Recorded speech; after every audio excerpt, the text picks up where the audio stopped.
en que nos ha tocado. Pido tu bendición, Señor, pido tu gracia. Muéstrate, Señor, en el nombre de Jesucristo, el Señor. Amén y amén. Bendito el nombre del Señor. La semana pasada estuvimos hablando de la crisis, ¿recuerdan eso? Estuvimos hablando de ese tema, entendiendo que es una realidad universal en el momento en que vivimos. No estamos hablando de una nación en crisis, estamos hablando de un mundo en crisis, un mundo con muchas incoherencias, un mundo con muchas dificultades, un mundo con muchas contradicciones. Amén. Y en aquel momento hablábamos que no podemos olvidarlo, que la solución para toda esa vulnerabilidad humana era o es entrar en el santuario de Dios. Las cosas encuentran sus respuestas, su lugar, su orden cuando entramos en el santuario de Dios. Amén.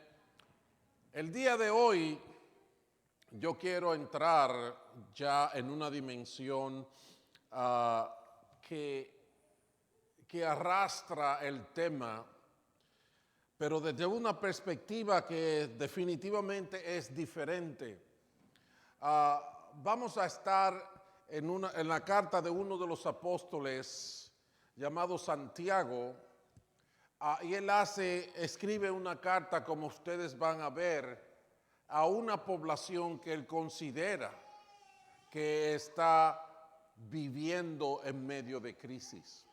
Vamos a ir a Santiago capítulo 1 y vamos a leer desde el versículo 1. Santiago capítulo 1, desde el versículo 1 dice: Santiago, siervo de Dios y del Señor Jesucristo, es quien escribe, a las 12 tribus que se hallan dispersas por el mundo. ¿A quién les está escribiendo? Y dice: saludos. Hermanos míos, considérense muy dichosos cuando tengan que enfrentarse con diversas pruebas, pues ya saben que la prueba de su fe produce perseverancia, y la perseverancia debe llevar a un feliz término la obra para que sean perfectos e íntegros sin que les falte nada. Si a alguno de ustedes le falta sabiduría, pídasela a Dios y Él se la dará, pues Dios da a todos generosamente sin menospreciar a nadie. Pero que pida con fe, sin dudar, porque quien duda es como las olas del mar agitadas y llevadas de un lado a otro por el viento. Quien es así, no piense que va a recibir cosa alguna del Señor. Es indeciso e inconstante en todo lo que hace. Bendito el nombre del Señor.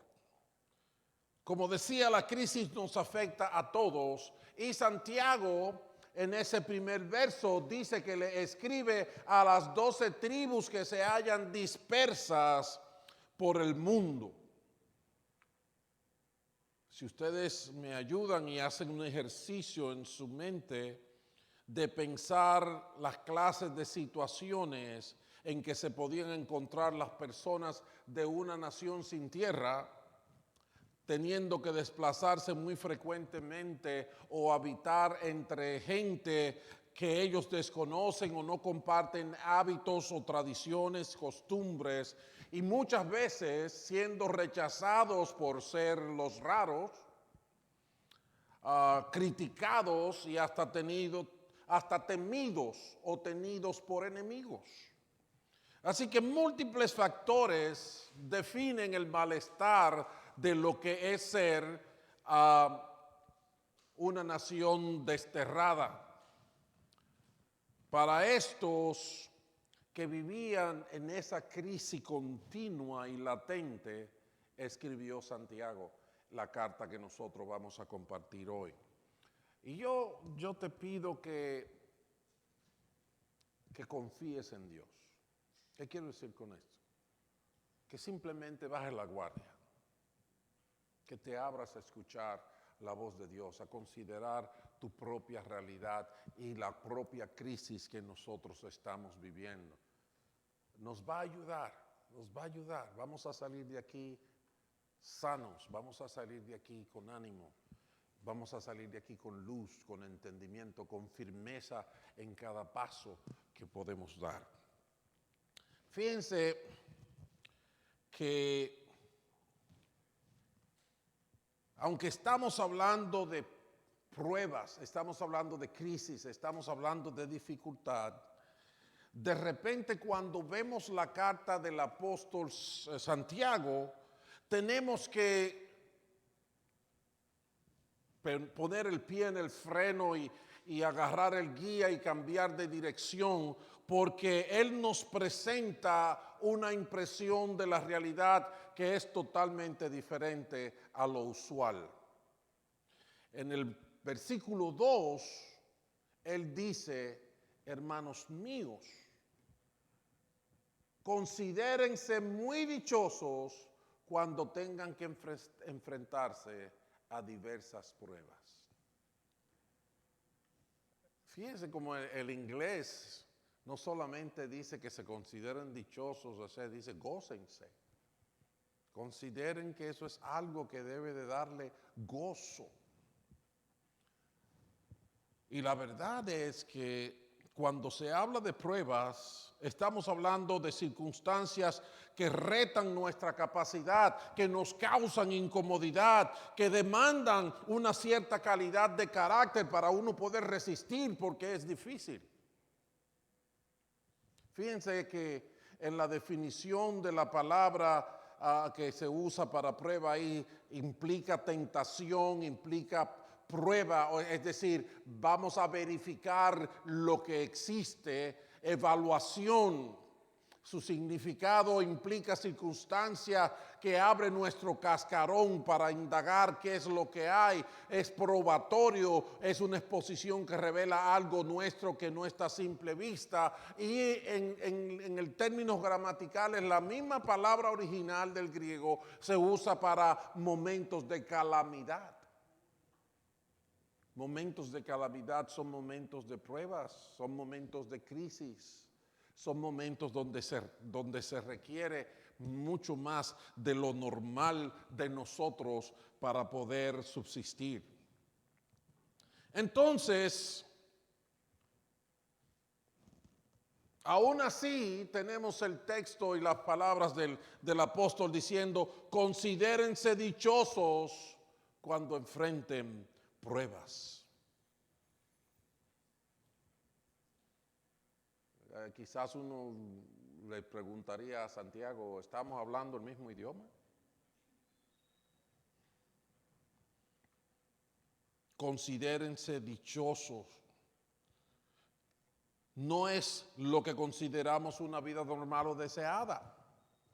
Pero Dios dice: siéntate y revisa esto, piénsalo otra vez. Eres dichoso por estar en medio de la prueba.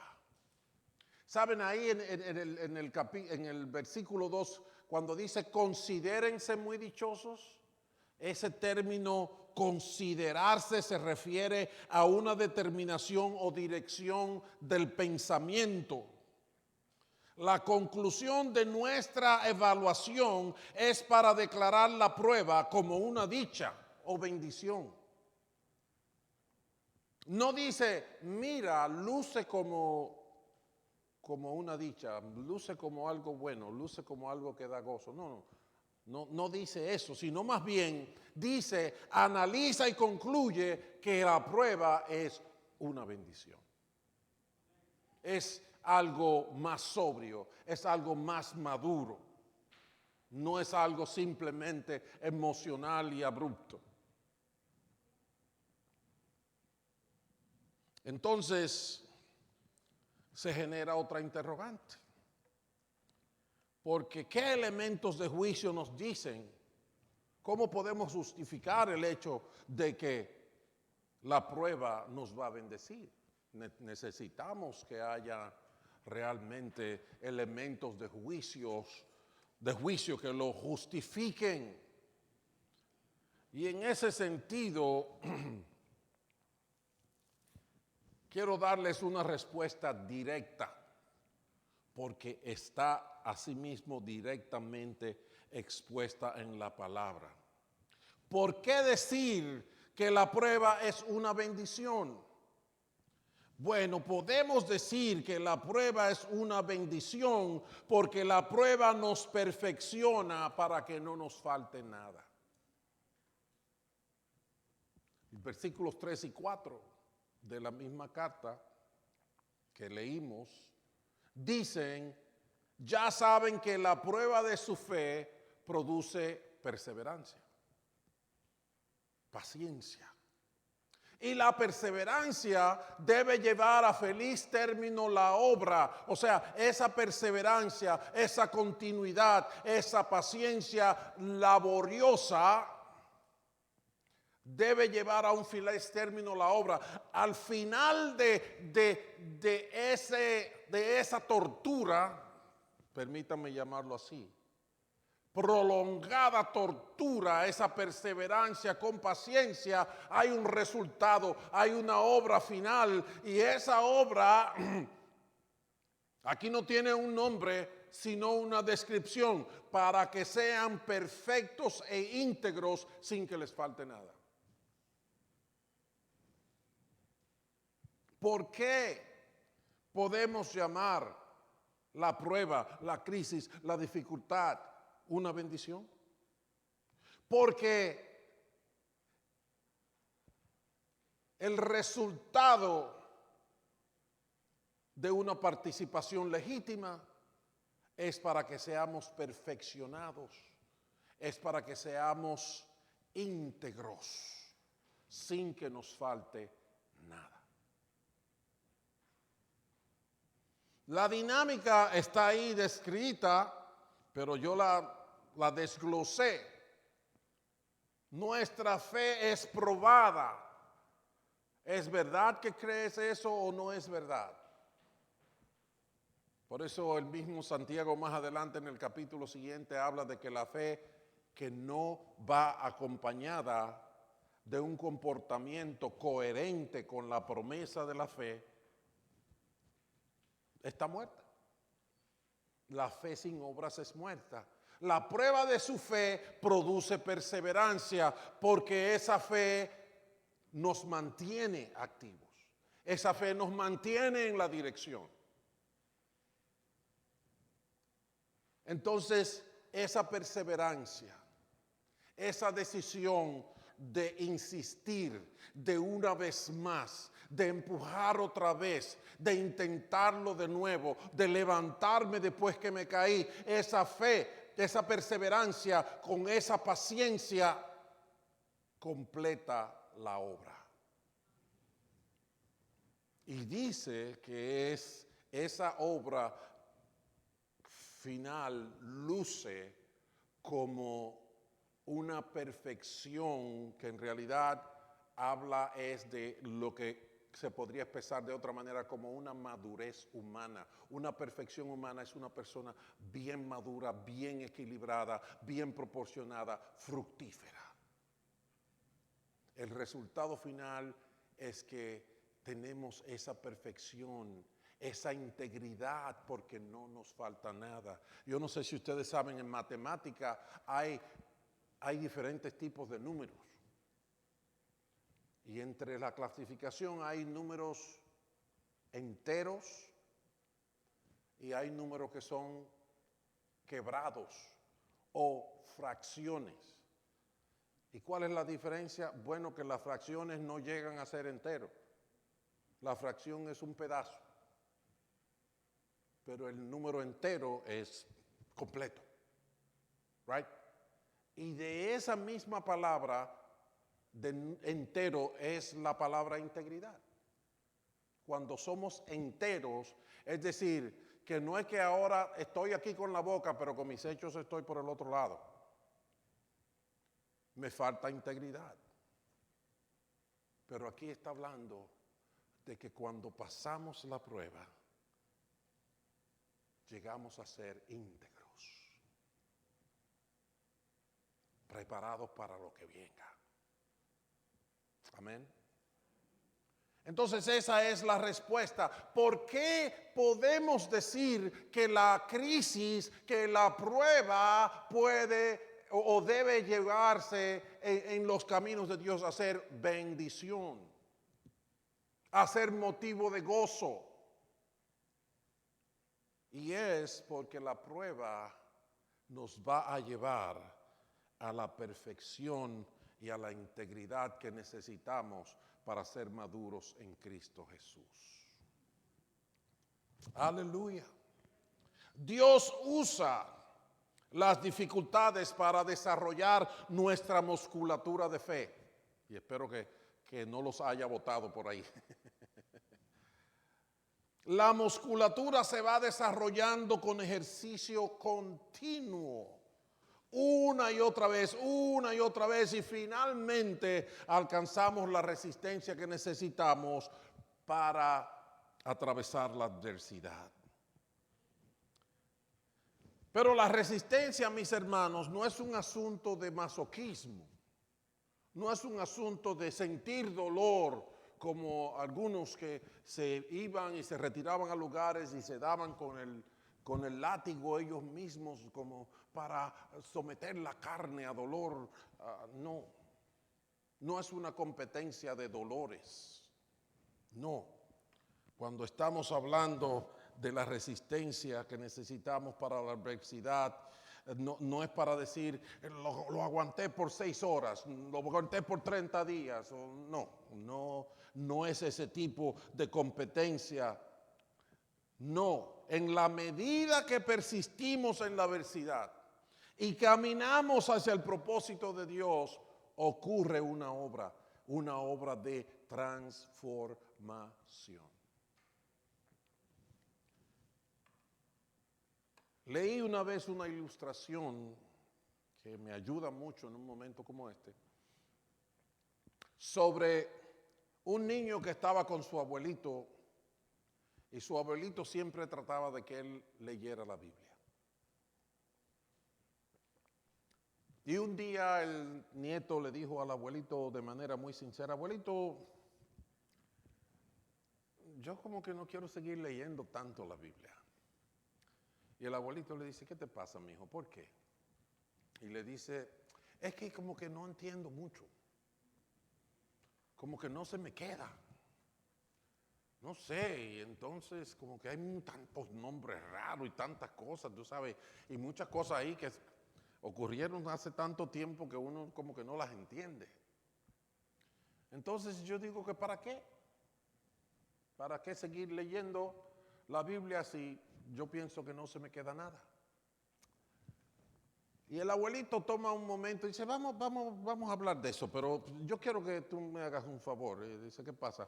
Tú ves esa canasta que está ahí, yo no sé lo que conocen la cabuya, pero ustedes saben que en los países de nosotros se hacían muchas cosas con las fibras vegetales de los árboles y las cosas, ¿verdad? Y entonces hacían unas canastas como de cabuya, como de la fibra de los árboles, y bueno, ¿verdad? Y la tejían, y se veían bien bonitas y se usaban para muchas cosas. Uno de los usos era para echar el carbón, porque eso era otra cosa de aquellos tiempos. Yo llegué a estar en mi casa y mi mamá estaba cocinando en un anafe con carbón. Y en donde mi abuelita había una cocina, un fogón de concreto, y ahí se echaba leña o se echaba carbón para cocinar, ¿verdad que sí? Entonces, cuando uno usaba carbón, uno tenía que tener una provisión de carbón para irlo usando, ¿verdad? Entonces la guardábamos en una canasta como de eso. Ahí estaba el carbón en esa canasta. Entonces, así el abuelito le dice la canasta del carbón. Ustedes se pueden imaginar cómo estaba esa canasta por dentro. Porque ahí lo que se echaba, ¿qué era? Carbón. Entonces eso estaba bien negro ahí, ¿verdad? Y el abuelito le dice al niño, mira, hazme un favorcito, mi hijo, ve al río y lléname la canasta de agua. Y el niño, sin pensarlo dos veces, agarra la canasta y coge para el río, y allá llega y la mete en el cosa de agua y arranca para la casa. Pero si ustedes saben de la canasta que yo estoy hablando, ustedes van a saber que cuando él llegó allá no tenía una gota de agua en la canasta, porque eso no es sellado, right? Tiene muchos hoyitos y muchos respiraderos y se salió el agua. Y el niño dijo, caminé muy lento, tengo que caminar más rápido. Y arrancó otra vez para el río y cogió y llenó la canasta otra vez de agua y arranca corriendo para la casa. Y cuando llega ya nada más queda un fondito, así dice, tengo que correr más rápido. Y agarra otra vez para el río. Pero cuando llega que se está cansando, dice, no, espérate, esto no resulta, abuelito, esta canasta no sirve para el agua, no se queda el agua aquí. Y el abuelito dice, es verdad. Le dice, pero mijo, ¿te has fijado en la canasta? ¿Cómo tú ves la canasta comparada como cuando tú comenzaste? Dice, bueno, la canasta se ha limpiado. De tanto los viajes que doy de agua, ahora la canasta está limpia. Dice el abuelito, tú ves, mijo, así es con la palabra de Dios. Tú quizás no lo entiendas todo cuando tú la lees, pero algo se queda. Te vas limpiando, te va transformando. Amén. De la misma manera pasamos por pruebas y por dificultades. Dios nos encamina, pero si nos mantenemos firmes en la guía de Dios, en la promesa de Dios, en medio de todo esto, vamos a desarrollar carácter, vamos a desarrollar una nueva persona, vamos a ir siendo transformados, de manera que de repente cuando salimos de la crisis, podemos salir gozosos porque hemos sido transformados. Ahora el dolor significa otra cosa para nosotros. Bendito el nombre del Señor. Entonces, eso nos entra en algo que también está aquí en esta escritura que nosotros leímos de Santiago, capítulo 1. Hay dos elementos del carácter de las personas que son fundamentales y que son introducidos de inmediato en el texto. Dos, solamente me voy a ir dos. Hay muchísimas cosas. Si usted va a la Biblia, habla el fruto del Espíritu es amor, paciencia, benignidad, bondad, fe, mansedumbre. Hay un montón de cosas que Dios trae a nosotros y nos hace un hombre y una mujer nueva. Amén. Pero aquí en esta carta, en ese primer capítulo de la carta de Santiago, hay dos cosas fundamentales del carácter que de una vez entra como quien llega a la piscina con mucho calor y ¡bum! Se tira allá adentro. Los versículos 5, que está inmediatamente a donde habla de nosotros ser totalmente transformados, dice que no nos falte nada, pero inmediatamente dice, si a alguno de ustedes le falta sabiduría, pídasela a Dios y Él se la dará. Pues Dios da a todos generosamente sin menospreciar a nadie.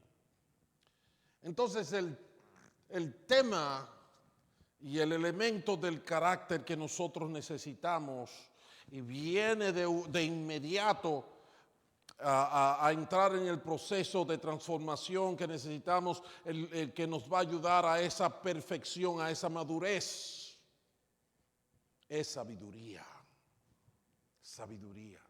Si a alguno le falta, debe pedírsela a Dios. En un mundo en crisis, en circunstancias difíciles, incómodas, y de, ¿cómo se llama?, de escasez, la sabiduría es imprescindible. La sabiduría es imprescindible. Los tantos retos que se presentan y nos amenazan van a ser imposibles de resistir, van a ser imposibles de superar si no tenemos la sabiduría necesaria.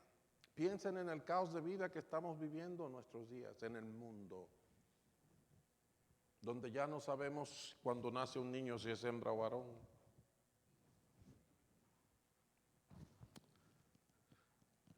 Necesitamos entendimiento, necesitamos sabiduría, es necesaria.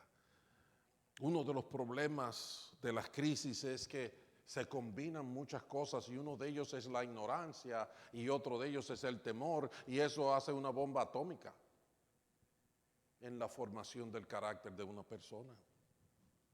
Empezamos a ver cosas donde no las hay y a ignorar las realidades que están enfrente de nuestras narices.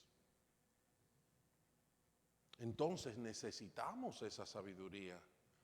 Y de ahí mismo del texto del capítulo 1 de la carta de Santiago, hay varias expresiones de por qué esa sabiduría o cómo nos ayuda esa sabiduría. Y yo quiero compartir unas con ustedes, solo tengo 4 listadas. Y la primera dice que necesitamos sabiduría para poder identificar los valores reales. Necesitamos saber si lo que está delante de nosotros es o no es. En los versículos 9 y 10 de ahí mismo del capítulo 1 dice: el hermano de condición humilde debe sentirse orgulloso de su alta dignidad. Fíjense qué complejidad de realidades se expresan aquí. El de condición humilde, el que no tiene mucho dinero, el que no tiene ropa tan bonitas, de repente es el de alta dignidad. Y el rico debe de sentirse orgulloso de su humilde condición. Aunque yo no sé, parece que los ricos son ciegos porque ellos no encuentran eso. En muchos casos. Porque el rico pasará como la flor del campo. ¿Qué quiere decir allí? Bueno, que lo mismo que le pasa al pobre, le pasa al rico. Que en verdad los dos tienen condición humilde y débil. Pero nosotros tenemos el problema de que necesitamos entender la realidad de lo que está delante de nosotros, porque como dice en este caso, la dignidad no es determinada por las riquezas, aunque mucha gente parece pensar que sí. Si usted sale a la calle, y especialmente a la gente joven, usted le pregunta: ¿te gustaría ser artista de Hollywood? Mi pensar es que no menos del 80% te van a decir que sí. Es que es atractivo, se ve bien, son famosos, ganan mucho dinero y cada vez que uno lo ve es chévere, right? Es atractivo. Pero ¿quién dijo que hay dignidad en eso? Entonces necesitamos sabiduría para determinar los valores reales, porque ¿saben lo que dijo Jesús de los dineros y de las posesiones? Dice el Señor Jesús, creo que es en Lucas capítulo 15, que tengan cuidado, absténganse de toda avaricia. La vida de una persona no depende de la abundancia de sus bienes. Hello. Este es el país de las posesiones. Allá en mi país, yo tenía una posición cómoda. Yo era gerente por muchos años y tenía lo que necesitaba en mi casa, right? Pero me cabían las ropas en el closet. Aquí vine como misionero y de repente no tenía el nivel de ingreso que tenía ya y todas esas cosas, tenía menos recursos, etcétera, etcétera, pero las cosas no me caben en el closet. Porque aquí lo que más hay es cosas. Y se consiguen gratis. Si usted se lleva de eso, no va a poder caminar adentro de su casa. Porque se va a llenar de cosas. Pero el Señor Jesucristo dijo, watch out. Perdón, él no usó esa expresión. El Señor Jesucristo, tengan cuidado. Tengan cuidado. Porque la vida del hombre no consiste en la abundancia de los bienes que posee. Y no solo lo dijo, sino que lo mostró con su vida. Él no tenía carro, no tenía ni siquiera burro, tuvo que cogerlo prestado cuando lo necesitaba.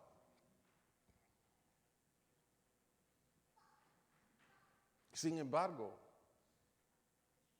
Él es el Rey. Sobre todo principado, sobre toda potestad, no solo en este mundo, sino en el venidero.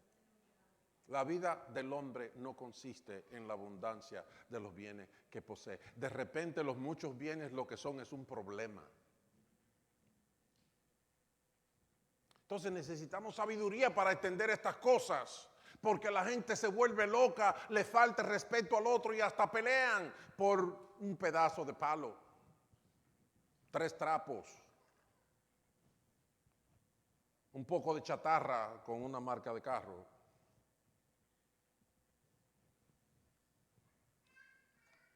Necesitamos sabiduría para identificar los valores reales. Necesitamos sabiduría no solamente para entender la realidad externa, necesitamos sabiduría para entender mi propia realidad. Y ahí es un problemita bien serio. Pero fíjense cómo lo dice Santiago aquí.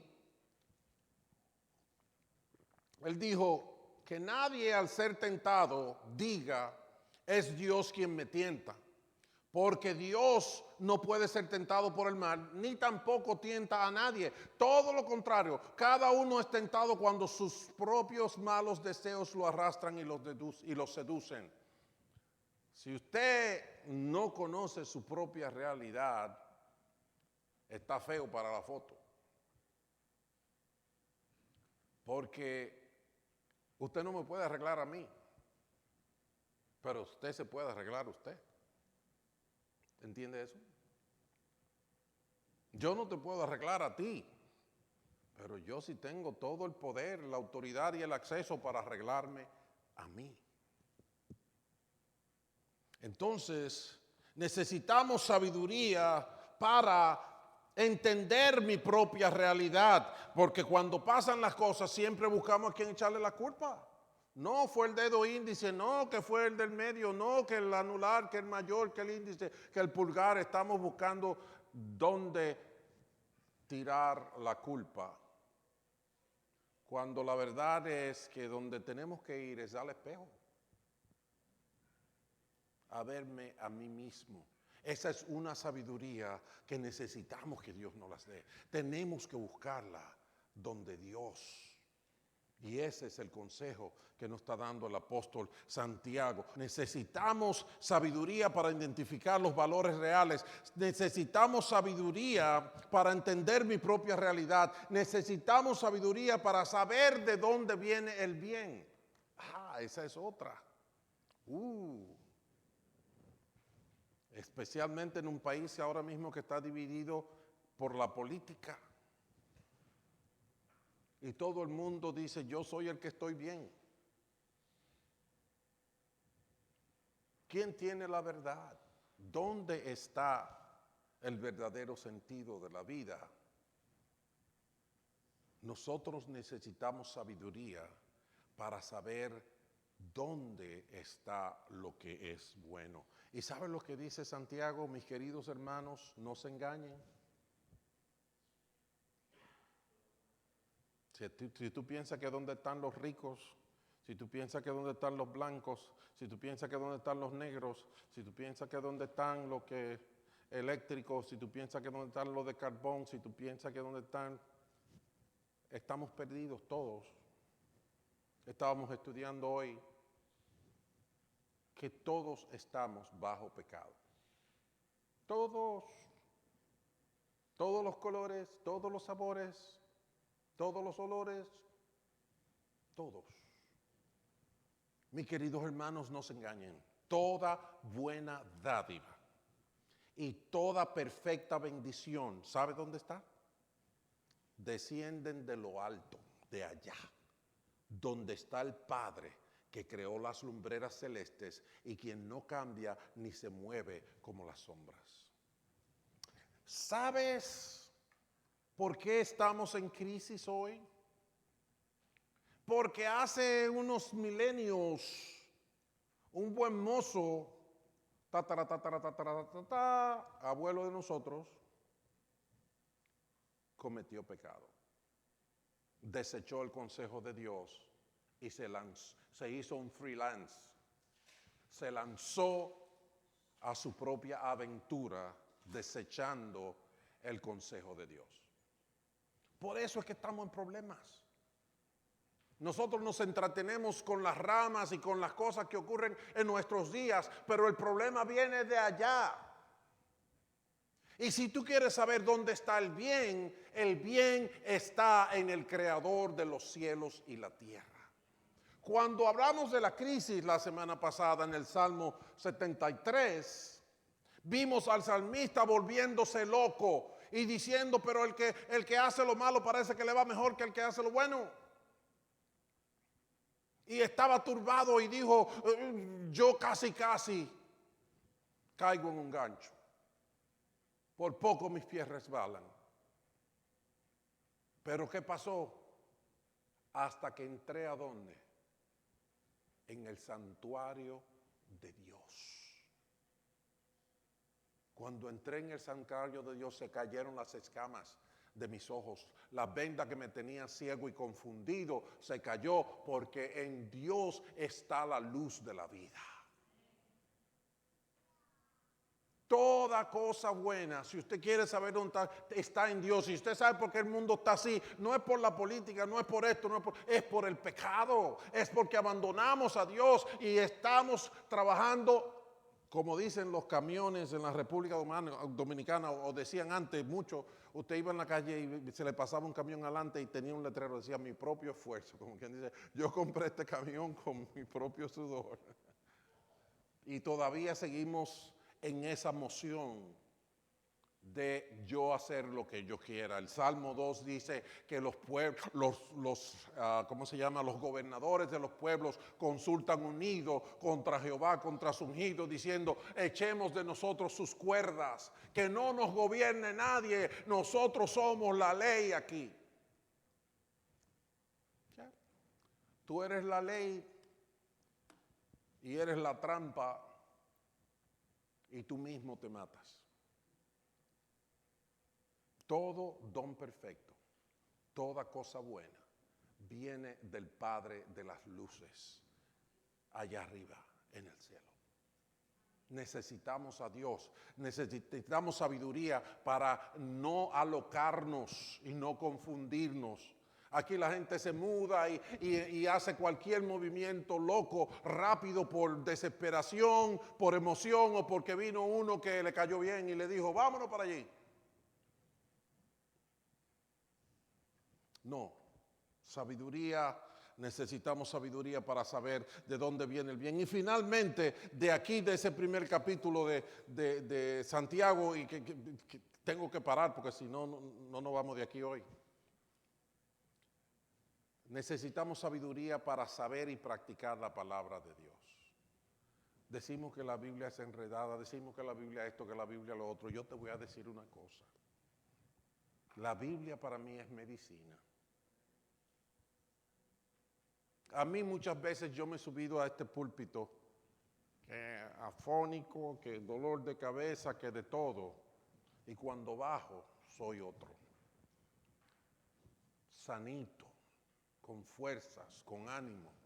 Es que la palabra de Dios es viva, es eficaz. Es la que te puede hacer sabio para la salvación. Es la que te prepara para toda buena obra. ¿Con qué enderezará el joven su camino? Dice el Salmo 119, con guardar tu palabra. Necesitamos la palabra de Dios. Pero es que yo no soy judío, yo no sé nada de Israel. No, tú lo que necesitas es el Espíritu Santo de Dios. El Espíritu Santo de Dios. Todos lo necesitamos para poder discernir la palabra de Dios. Necesitamos la sabiduría que solamente el Espíritu Santo nos da. Por eso dice el apóstol, no se contenten solo con oír la palabra, pues así se engañan ustedes mismos, llévenla a la práctica. El que se fija atentamente en la ley perfecta que da libertad y persevera en ella, no olvidando lo que ha oído, sino haciéndola, recibirá bendición al practicarla. Saben, predicar es relativamente fácil. Vivir es otro 500. Hablar no cuesta nada, dicen por ahí, es puro aire. Pero vivir esa palabra, vivir la vida de Daniel, vivir la vida de Sadrach, Mesach y Abednego, pasar por la experiencia de la reina Esther, eso es otro 500. Que Dios te llame como llamó a Gedeón y que de un ejército de 20,000 gente te deje con 300 y que entonces te diga, pero las armas pónmelas ahí a un lado y te entregue un viaje de carderos y cucharones para que tú pelees una batalla con un ejército de 100,000. ¿Qué te parece? Definitivamente, mis hermanos, la prueba es para bendición cuando caminamos con Dios. Y uno de los elementos principales que necesitamos para vivir la crisis, cualquiera que sea, es sabiduría. Sabiduría para todo. Y la segunda cosa que menciona Santiago que necesitamos es aquella palabrita chiquitita que tiene un efecto grande y es la palabra fe. La palabra fe. Necesitamos sabiduría e increíblemente algunos dirían que necesitamos saber inteligencia artificial o necesitamos tener petróleo o necesitamos hablar inglés o lo que sea. No, lo que necesitamos es fe.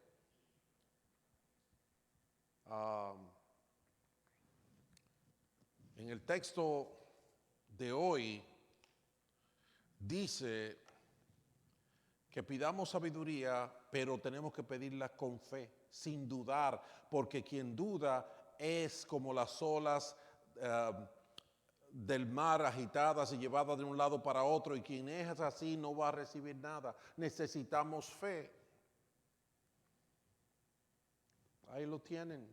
Es indeciso, inconstante en todo lo que hace. ¿Saben una cosa? La fe es una de las palabras favoritas de todo el mundo. Oh, fe, yes, hay que tener fe. Pregúntenle a Oprah Winfrey. Hay que tener fe, hasta en el cacaíto y el manicito salado. Hay que tener fe en todo. Pero déjenme aclararles que la fe no es una inspiración o un enfoque positivo de la vida. La fe es la energía que nos impulsa en la dirección de Dios. Fe es la reacción de nuestro entendimiento y de nuestro corazón a una promesa de Dios.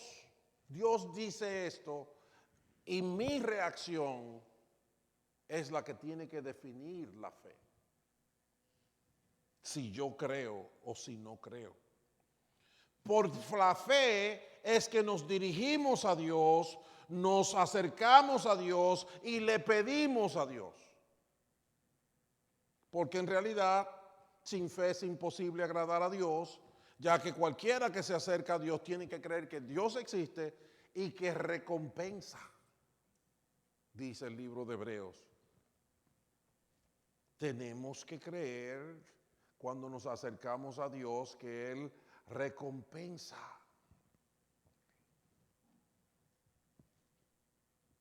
Sin fe no hay recompensa. Tenemos que creer. Y por la promesa que Dios nos da, es que tenemos que dirigirnos. Dice la palabra que por la fe Abraham, cuando fue llamado para ir a un lugar que más tarde recibiría como herencia, obedeció y salió sin saber para dónde iba. Pero Abraham no hizo así, tú sabes, cerró los ojos y dijo, tengo fe, tengo fe, tengo fe, y ¡boom! Ahí estaba la tierra prometida. No, eso no es fe. Eso es tontería de muchachito, ¿verdad? Muñequitos de Aladino y la lámpara maravillosa. La fe está basada en una promesa que Dios te da. Dios le dijo a Abraham, sal de aquí y vete que te voy a dar una tierra donde fluye leche y miel. Entonces, por esa palabra de Dios, Abraham se movió y pasó por este problema y pasó por este otro. ¿Por qué? Porque él insistía en la promesa que Dios le había dado. Así es la fe. Si no hay una promesa de Dios, eso no es fe. Tú lo que tienes es un deseo. Pero eso no es fe. Fe está fundamentada y dirigida por una promesa de Dios y por la persecución de eso que Dios nos ha dado. Así es la fe. Es escuchar el llamado de Dios y salir en obediencia a lo que Él nos manda. Fe es continuar a través de las dificultades y hasta las caídas, aferrándonos a la promesa de Dios. Fe es no parar hasta entrar en la tierra prometida. Eso es la fe. Nosotros necesitamos fe. Saben que en una ocasión en el Lucas capítulo 18, el Señor Jesucristo dijo una parábola que se llama la parábola de la viuda y el juez injusto. Y Él dijo esa parábola para mostrarnos la importancia de orar y no desmayar. ¿Ok? Él decía que tenemos que orar y no dejar de orar. Pero él explicó que el juez injusto no atendía a la mujer y la mujer insistía y insistía y insistía. Un día el juez, que era malo, dijo, bueno, yo quiero salir de esta mujer, pues, aunque sea para salir de ella, déjame hacerle justicia. Pum, y se la hizo. Entonces ya el Señor dice, mira lo que hizo el juez injusto, el juez malo, que hizo justicia, aunque sea por la insistencia de ella. Y dijo esta enseñanza, el Dios de los cielos no te va a hacer justicia si tú vas delante de Él, porque Él no es un juez injusto. Y le dijo, sí te la va a hacer y pronto. Pero Él termina esta enseñanza de que tenemos que orar y no parar de orar, diciendo, cuando venga el Hijo del Hombre, ¿encontrará fe en la tierra? Y saben, yo por mucho tiempo yo leía eso y no entendía qué tenía que ver eso con lo primero. ¿Qué tenía que ver eso con la oración? Y después me di cuenta que si usted no tiene fe, usted no ora. Yo le dije eso a una gente y se enojó. Digo, si no estás orando, yo no sé dónde está tu fe. Yo le digo muchas veces a la gente de aquí, en las clases o donde sea, les digo, ¿por qué ustedes no van el viernes a buscar su cheque a mi casa? ¿Saben por qué no van? Porque no tienen las expectativas de que yo tengo ese cheque. Como ustedes no creen que yo le voy a dar un cheque, ustedes no van a buscarlo. ¿Verdad que sí? De la misma manera, muchas veces no oramos porque no tenemos la expectativa de que Dios recompensa. No creemos. Más creo que si voy donde Doña Tere, aunque sea me da un tamalito. O si voy donde Luigi, a lo mejor me da un empujón en su carro. Sí, a veces tenemos más fe en la gente que en Dios.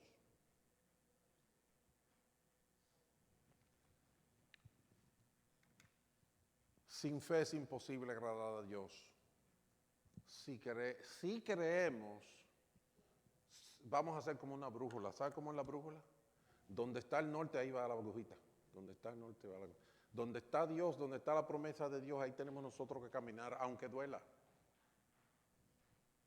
Aunque duela. Aunque por un momento en el camino usted no vea ninguna parada. Todo lo que se ve es monte y seco y... Pero si el norte está ahí, si Dios está ahí, ahí es que tenemos que caminar. Por eso que necesitamos una palabra de Dios antes de tener una fe. Necesitamos una promesa de Dios. Y ahí que tenemos que poner el corazón, y ahí es que tenemos que poner la inteligencia, y ahí es que tenemos que poner los esfuerzos, y ahí es que tenemos que invertir lo que sea necesario. Por una palabra de Dios. Entonces, mis hermanos, vamos a terminar este negocio. Lo que acabamos de ver de bocas del apóstol Santiago es que somos dichosos por las pruebas. El problema que tú tienes puede ser motivo de gozo para ti, en vez de ser una amenaza para que tengas miedo, en vez de ser lo más doloroso que te ha pasado. Dios te dice, yo cambio la crisis a bendición.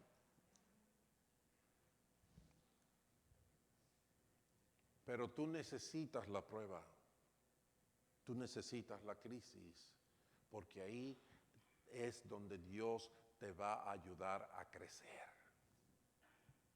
En un momento la palabra dice que nuestra fe es refinada como se refina el oro. ¿Cómo se refina el oro? A pura candela. Entonces pasamos por ciertas cosas, nos duele, se calienta demasiado y no sabemos cuándo que va a soltar.